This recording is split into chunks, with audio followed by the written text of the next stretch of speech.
What's going on, everybody, and welcome to Rock and Roll True Stories. And we got an update about James Hetfield from Metallica. So we did know that Metallica is going to be doing a bunch of shows and festivals this coming year, but it looks like James Hetfield's going to be making his first public appearance since his return to Rehab late last year. So it was reported a while back that Metallica frontman James Hetfield would be donating 10 of his classic custom cars to the Peterson Automotive Museum in Los Angeles this year.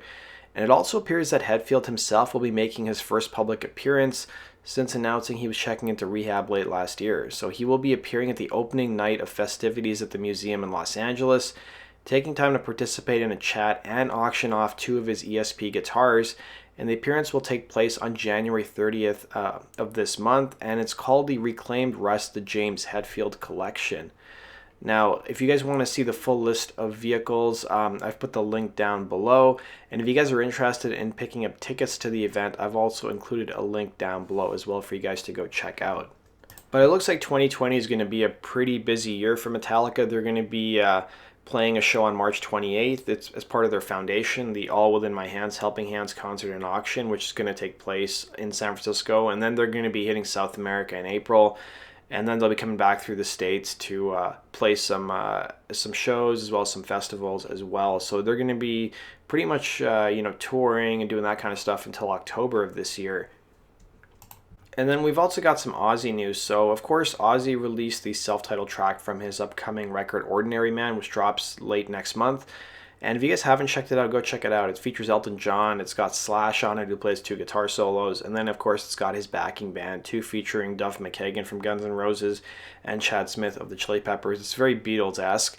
And I've listened to it a couple times. I actually do like the song. It's probably one of my more favorite songs he's released from his upcoming record. But Ozzy had some other news. So he's dropped a new trailer for his upcoming documentary that's going to be produced by A&E, who does those famous, documentaries and biographies. So it's going to be called Biography: The 9 Lives of Ozzy, and it's going to be premiering at South by Southwest this coming spring. So it's about 90 minutes in length.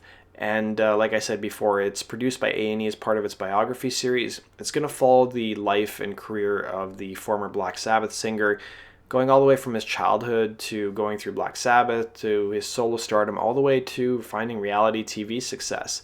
So Ozzy, Sharon, and Jack Osbourne are going to be the executive producers of the actual documentary. And it also brings back former Osbourne's producer R. Greg Johnston, who's going to be directing as well. So Ozzy said in one of the moments of the trailer, which I've linked down below if you guys want to go check it out, "I used the talent of making people feel somewhat entertained when I was goofing around to take it on stage with my music. I suppose it's the same kind of thing. I don't know what music would be like if it weren't for the influence of Ozzy." Rick Rubin would also say in the trailer, "Ozzy changed everything." So if you guys want to check out the trailer, it shows Ozzy looking at pictures of himself when he was a kid, as well as goofing around during his days in Black Sabbath. There's also some shots of him on stage when he was a solo artist. It also has some commentary from Kelly, Sharon, and Jack Osbourne, and it features interviews with Marilyn Manson, Rob Zombie, Ice-T, as well as Korn's Jonathan Davis, who are also featured in the documentary. So go click the link below to go check it out. And then turning to our last news story, I talked a bit about the Rock and Roll Hall of Fame inductees being revealed yesterday. And of course, metal once again unfairly got shafted. So if you guys missed it, the inductees include the Doobie Brothers, T-Rex, Nine Inch Nails, Depeche Mode, Whitney Houston, and the Notorious B.I.G. But there's also been some reaction from some of the groups who didn't get inducted, including Judas Priest and their guitarist Richie Faulkner, who was answering some fan questions on Twitter and basically called the Rock Hall a total joke, which I'm happy he did, because I think, like everybody who I've ever interacted with online, I've never met a person who said, "Oh, the Rock and Roll Hall of Fame is so legit," because it's not. So a fan named Kenny Sargent tweeted to Richie Faulkner and said, "Wait, Depeche Mode, Whitney Houston, Nine Inch Nails, and Biggie Smalls before Judas Priest and Rock Hall 2020? How do I explain this to my child if I don't understand it? Hashtag metal forever, hashtag heavy metal." To which Richie Faulkner replied, "Doesn't make sense, does it, Kenny? Hence why the Rock Hall holds no credibility for me and never has Rock and Roll Hall of Fame." So elsewhere, the guitarist also continued to question the idea of non-rock artists being inducted into the Hall's history, saying if you want to call it the Rock Hall, then you should start with a healthy foundation of rock in all its forms to build on, he would argue. He'd also go on the founding brothers and sisters that created and developed our beloved style of music and aided its evolution. Otherwise, what does it mean? So as the announcement came that Nine Inch Nails was going to be inducted this year, Rolling Stone did an interview with Trent Reznor, and he said he was in a state of shock following the announcement. But he would also go on to say that Nine Inch Nails will in fact perform at the ceremony. So if there's some redeeming quality about the Rock and Roll Hall of Fame, it's that Nine Inch Nails is getting in.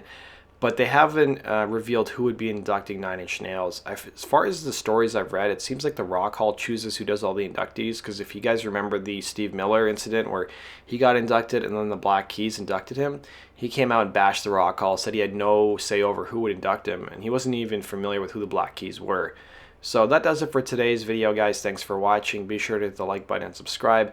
And if you guys have stayed this long, tomorrow at 10 a.m. Eastern, we'll be talking about the single Interstate Love Song from Stone Temple Pilots, who released that song in 1994. It was by far not only one of the biggest songs of 1994, but of the 90s, and still gets tons of airplay to this day. I've seen it used in some truck commercials. And yeah, so you guys can check out that. It seems like people love the STP videos, and I've got a couple more in the can. So thanks for watching, guys. Have a good one, and be sure to hit the like button and subscribe. Take care.